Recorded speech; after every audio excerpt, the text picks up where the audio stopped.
नाजानाय थायोबा हायै खामानि जेबो गैया। जुदि नों हिम्मत खालामो, गोसो गुदुं जायो, माबाफोर मावनानै दिन्थिनायनि, अब्ला हाजानो जायाथों मानो नोंनि थांखिनिफ्राय बा नोंनि नाजानायनिफ्राय देरसिन जेबो जानो हाया।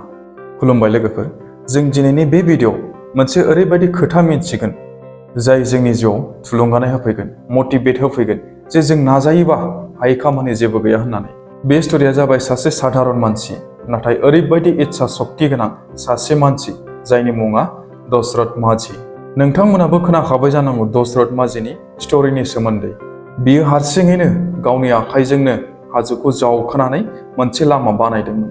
बिनि नाजानाय, बिनि खस्थ' खालामनाय आरो गोसो होथाबनानै नांथाबनाया दिनैबो जों साफ्रोमबो मानसिफोरनो बेखौ फोरोङो जे मानसिया जुदि गोसोआव नाजानाय थायोब्ला हायै खामानिखौबो मावनानै दिन्थिनो हायो। दाना बे साधारन मानसिनि काहानिया, दशरथ माझीनि काहानिया जागायजेनो बिहारनि गाया जिल्लानि गेल'र गामिनिफ्राय। 1934 आव जोनोम मोननाय दशरथ माझीआ सासे गोरिब आरो खामला मावग्रासोमोन। बिनि जिउआ गोबां अभाबजों बुंफबनायमोन, नाथाय मेगना जोंखोल आरो गोसोआ दाद गोरामोन। बेनि गामिया, गेल'र गामिया सारिय'फाले हाजोजों बेंखनजानायमोन। गामिनिफ्राय हाथाय बाजारसिम थांनोब्ला गामिनि मानसिफ्रा खमसे खम 55 किल'मिटार थाबायनानै थांनांगौ गोनां जायोमोन। गामियाव ना हस्पिटालानो दंमोन, ना स्कुल कलेजानो दंमोन, आरो दिन हाजिरा खामला मावनायनि थाखायबो जेबो साधन गैयामोन। दशरथ माझीआ उन्दै समनि बैसोनिफ्रायनो बेफोरबायदि खस्थ'जों, बेफोरबायदि थासारिजों जुजिबोनांदोंमोन। गोरिब जानायनि थाखाय दशरथ माझीआ बारा बुरजासिम फरायनो हायाखैमोन। बेनिखायनो बियो जिउआव आबाद मावनाय, हाजिरा खामला मावनाय बेफोरबायदि खामानिखौनो मावनो लानायसै।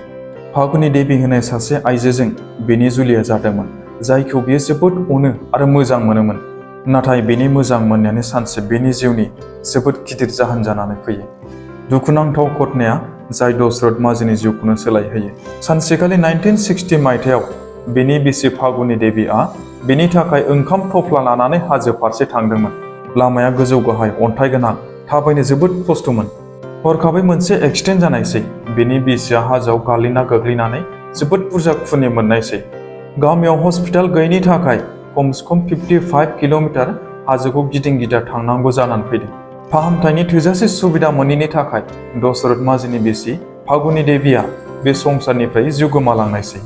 जुदि बे हाजोआ बे लामायाव थायामोनब्ला दिनै आंनि हिन्जावा थैनांनाय नङामोन, दशरथ माझीआ बेबायदि गावनि गोसो सिङाव सानबाय।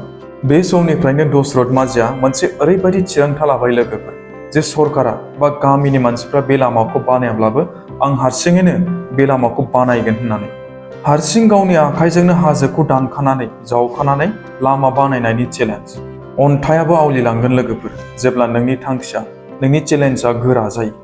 दशरथ माझीआ गावनि साननायखौ फुरा खालामनो थाखाय आखायाव हाथुरा, छेनी, खदाल बेफोरखौ लानानै हाजो फारसे थांनानै लामा बानायनायनि खामानिखौ जागायजेनबाय।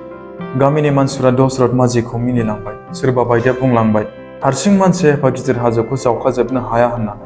अब्ला माझीआ फिननाय होनायसै, जुदि हाजोआ आंनि लामाखौ होबथानो हायो, अब्ला आंबो आंनि लामाखौ बानायनो हायो होननानै। बे सानफ्रोमबो फुङाव हाथुरा, खदाल, छेनी लानानै हाजोखौ दानखानो थाङो आरो बेलासि जाबाथाय न' फारसे फैफिनो। सान्दुङानो जा बा अखायानो जा, गांनाय उखैनायानो जायाथों मानो, दशरथ माझीआ जुजिनानै गावनि खामानियाव नांथाबना थाबाय। बियो हारसिङैनो गावनि नाजानायजों रावनिबो मदद लायालासिनो 22 बोसोरसिम बे हाजोखौनो जावखाबाय थाबाय। 22 बोसोरनि नाजानायजों मोनसे जारिमिन सोरजिनायखौ जों दा नुनो मोनबाय। बेनिखायनो धैर्य, खस्थ', नाजानाय आरो फोथायनायासो गुबै गोहोआ। 1960 निफ्राय 1982 सिम लागातार 22 बोसोर नाजानायनि उनाव दशरथ माझीआ हाजोखौ जावखानानै 110 मिटार गोलाव आरो 9.1 मिटार गुवार आरो 7.6 मिटार गोजौ हाजोखौ जावखानानै मोनसे लामा बानायबाय। दाना जाय लामाया 55 किल'मिटार गोजान जायोमोन, बे लामाया खम जानानै दाना 15 किल'मिटारल' जानायसै, 15 किल'मिटारल'। दशरथ माझीनि नाजानायनि थाखायनो गामिनि मानसिफ्रा हाथाय बाजार, स्कुल बा हस्पिटालसिम थांलाय फैलाय खालामनो थाखाय सुबिदा जानायसै। मोनसे समाव जाय मानसिफ्रा बेखौ मिनिदोंमोन, दाना बिसोरनो बेखौ मान सनमान होनो गोनां जाबाय आरो दशरथ माझीनि मुङा जारिमिनाव गोमोरोङै जानानै थाबाय। दशरथ माझीआ सरकारनिफ्राय गामिनि हालोदखौ फोसाबजानो लुबैदोंमोन आरो बे सरकारनाव आपिलबो खालामदोंमोन। बे गामिनि थाखाय लामा, सरक, स्कुल, हस्पिटाल बायदिफोरखौ बानायनांगौ होननानै सरकारखौ खावलायदोंमोन। नाथाय सरकारा बिनि फंसेबो खोथाखौनो खोनासङाखैमोन। 2006आव बियो केन्सार बेरामाव गोग्लैनायसै। जेब्ला बिनि हालोदा गाज्रिनिफ्राय गाज्रिसिन जालाङो अब्लासो बिहार सरकारा दिल्लीनि एम्स हस्पिटालाव लांनानै फाहामथायनि राहा लानायसै। नाथाय अब्लासिमहालागै समा गोबाव जाबायमोन। 17 आगस्ट 2007आव माउन्टमेनआ बे संसारखौ नागारनानै थांनायसै। बिनि गारनाय सानखालि रोजा रोजा मानसिफोरनि भिर जाबाय आरो बेनो राजकीय मुंनि मान बान्थाजों मान बावनानै बिदाय होनायसै। दिनै दशरथ मांझीनि नाजानायजों बानायजानाय लामाया रोजा रोजा मानसिफोरनि थाखाय मोनसे जिबन रेखा जानानै थाबाय। सरकारा बे लामानि मुंखौ बेनि मुंजोंनो दोनबाय, दशरथ मांझी लामा, आरो बेनि मान सन्मानखौ लाखिनानै मोनसे डाक टिकेटबो फोसावना होदों। बेनि स्ट'रिनि सायाव 2015आव मांझी द माउन्ट मेन मुंनि मोनसे बलिउड मुभिबो ओंखारदोंमोन। दाना जों दशरथ मांझी द माउन्ट मेननि स्ट'रिखौथ' मिथिबाय आरो माखासे सोलोंनो गोनां बाथ्राफोरखौबो मिथिबोबाय जानांगौ, नङा होनबा? दाना जों जोबथारनायाव आरोबाव मोननैसोल' खोथा सोलोंनानै लाबावनोसै। सेथियाव, संघर्ष खालामनायनिफ्राय माब्लाबाबो गिनानै फावसायनानै थानाङा। नैथियाव, जुदि मानसिफ्रा नोंखौ रावबो मदद खालामा अब्ला लामाखौ नों गावनो दिहुननानै लानांगोन। थामथियाव, थार मोजां मोनलायनाया बलिदान होनो थाखायबो उन जानानै थाया, फावसायनानै थाया। ब्रैथियाव, धैर्य आरो नाजानायजों असम्भबखौबो सम्भब खालामनो हायो। जुदि दशरथ मांझीआ बेसेबा गिदिर हाजोखौ जावखानानै दानखानानै मोनसे लामा बानायनो हायो, अब्ला जों जोंनि जिउआव फैनाय माखासे मुस्किलफोरखौ, प्रब्लेमफोरखौ जों मानो फेजेननो हाया लोगोफोर?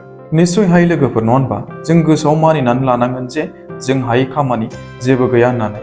थ' एसेनोसै लोगोफोर दिनैनि भिडिअ'आ। आसा खालामो नोंथांमोना बे भिडिअ'नि गेजेरजों माबाफोर सोलोंनो हादों बा मिथिनो हादों होननानै। जुदि नोंथांमोना बे भिडिअ'नि स्ट'रिखौ मोजां मोनदोंब्ला अब्ला अन्नानै नोंथांमोना भिडिअ'खौ लाइक, शेयार आरो साबस्क्राइब खालामनो दाबाव। एसेनोसै लोगोफोर, नेक्स्ट भिडिअ'आव फिन लोगो मोनफिनगोन। गोजोन्थों।